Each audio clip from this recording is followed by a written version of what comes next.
All right, good Thursday morning, everybody. The rain has started to come in from this tropical wave, which is now riding across the northern Gulf Coast this morning. Here's a look outside in the Queen City of the Tesh Cam. It is certainly darker, certainly rainier than what we've become accustomed to for a typical summer morning when things are quiet. It is quite rainy, especially across the eastern half of the area. Some pretty heavy downpours, which are stretched across US 90, going from New Iberia over to Morgan City. The rain steadily gets heavier as you travel east. Breaux Bridge waking up to some showers this morning. Eastern half of St. Landry Parish also waking up to some rain. Farther west hasn't quite made it just yet, but we will start to get some heavier downpours for the rest of the day.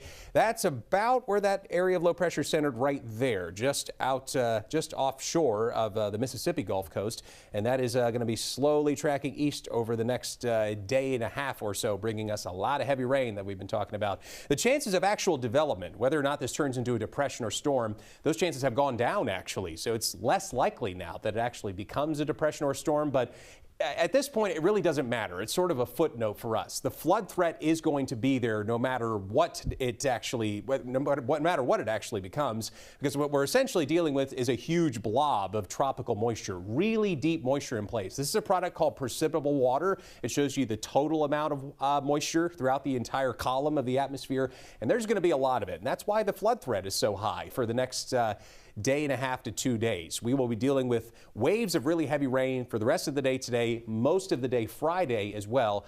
By Saturday morning, we'll still have some heavy rain, but I think by Saturday afternoon is when things should start to settle back down as a lot of that moisture migrates up towards the north and the remnant low begins to move inland. Things certainly quieting back down by Sunday morning. But in the meantime, the flood threat is going to be there, especially from Lafayette and all the way down to Morgan City, down US 90. That's where we have the highest threat for flooding today, kind of closer towards the coast, where we're likely to get the heaviest rain amounts. Flash flood threat continues into tomorrow as well. By Saturday, you'll notice things begin to slow back down a little bit. It will be not as high of a flood threat over the next few days, but again, those highest rainfall amounts do look to be down towards the coast. Here's a look at the rain forecast for the next 3 days. In the ballpark of 3 to 5 inches for most places closer towards the coast as you get towards Vermilion Parish and Iberia Parish, St. Mary Parish. That's where we're likely to get the highest amounts. Farther north, not quite so much, but again, be on the guard for any potential flash flooding that we'll likely get over the next 2 to 2.5 days as the heavier rain continues to come in for much of the rest of the day.